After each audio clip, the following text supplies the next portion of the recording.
Hey everybody, Craig Hester here in Baselworld 2018. I just realized this morning this is my 12th Basel. I jokingly say I've been in this city more than most cities in the United States. And today we're actually talking about a model that came out in late 2017, but last year we were only able to look at the prototypes, and we wanted to spend a little more time on this model with Igor Zavosky, the managing director of Vostok-Europe. Today, this is the still new, Caspian Sea Monsters or Ekranoplans from Vostok-Europe.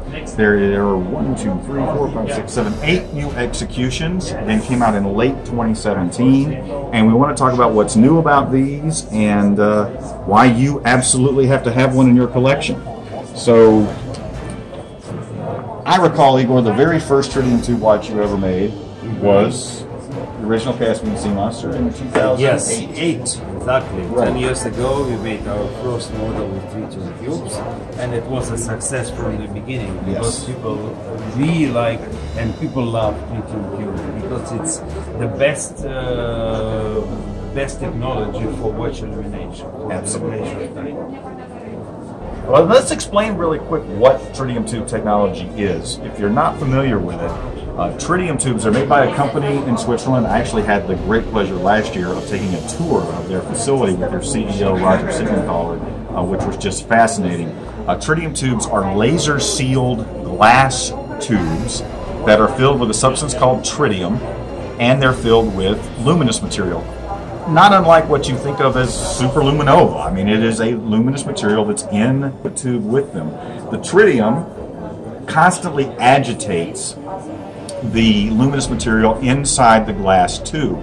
As a result, the tube stays lit all the time.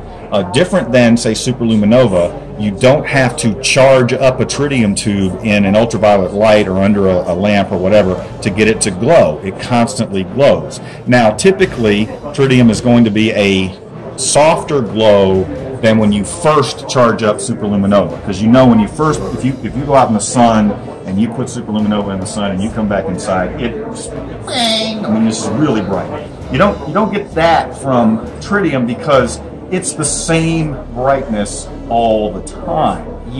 For years. Now, tritium has a half-life of 12.5 years, so you're definitely going to get at least up to 25 years of brightness. Certainly for the first 10 years, it's going to be basically the same as when you first got the watch. But what's really good about it is you can throw this watch in a drawer, you can leave it there for a year. You take it out, it's going to have luminosity because it doesn't need charging up. So that is what we're talking about here.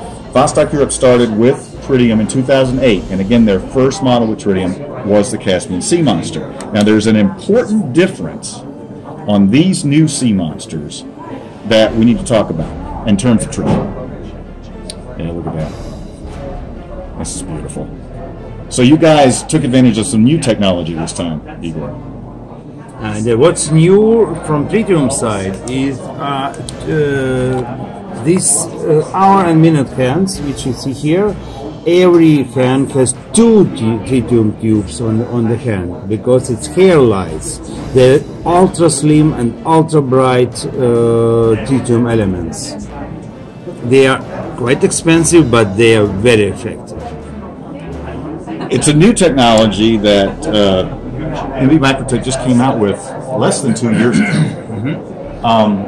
The reason they're called Hairlights, and that's literally hair like hair on your head, is what they started calling them, because they are basically as thin as a human hair. They are 0.3 millimeters across. A regular tritium tube, I say regular, the normal ones you see on most watches are about 1 millimeter across.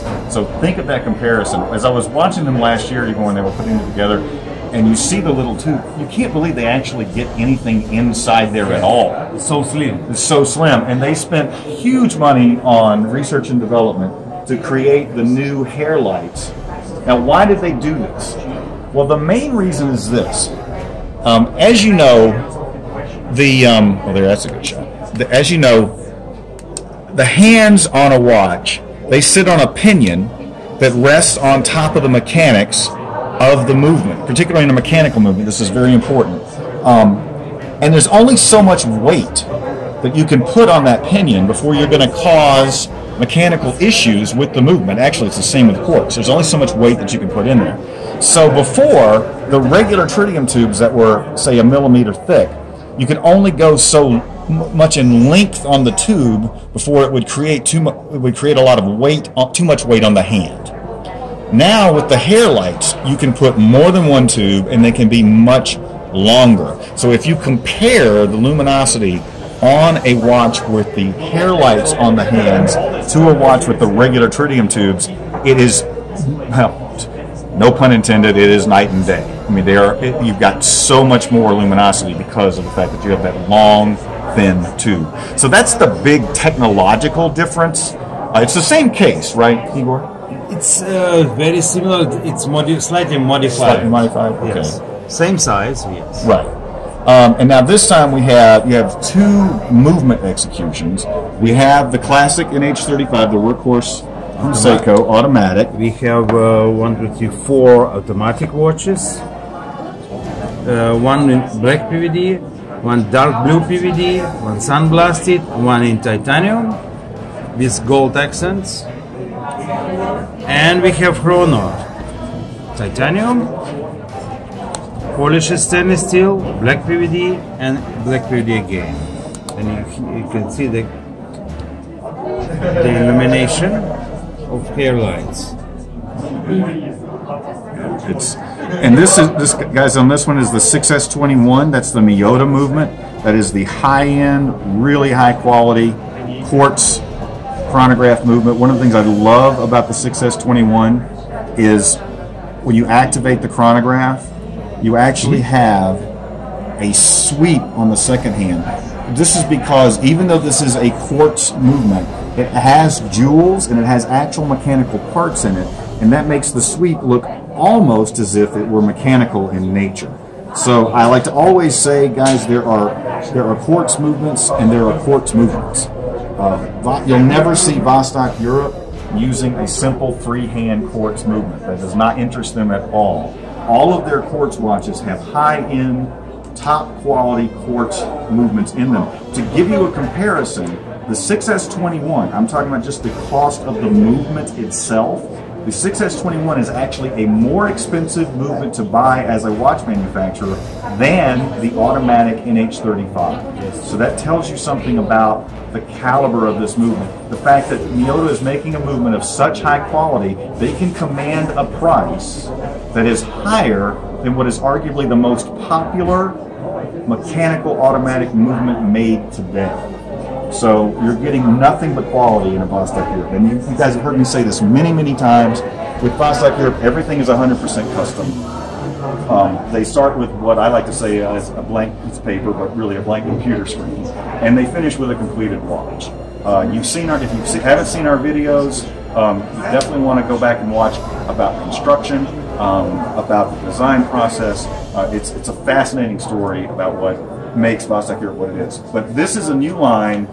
Now I will tell you, as Igor mentioned, the Hairlights are not inexpensive. I think you said that basically one Hairlight is the cost of 4 regular tritium tubes. Yes, and in total, concern especially this watch, cost of trigalights, which are in this watch, are around 50% of the price of the watch, of factory cost. 50%. The dial and hands cost 50% of the whole watch, because it's effective, but it's expensive. Well, and it's new technology. They put a lot of money into that R&D. They may go down in the future, but much more expensive than super luminova powder. Of course. That's the main difference. Not everybody understands why it's so expensive. Because it's tritium. Right. And it's not just tritium, it's a new technology. Yes. Of very specialized tubes that are being used. So there's the Caspian Sea Monster Ekranoplan. I'm gonna just quickly say it's named after this really cool plane, almost like a boat plane. It's actually called a ground effect vehicle. We'll probably drop some video in here where you can see what it looks like. It hovered across the water on the Caspian Sea. It can move very fast and carry great weight.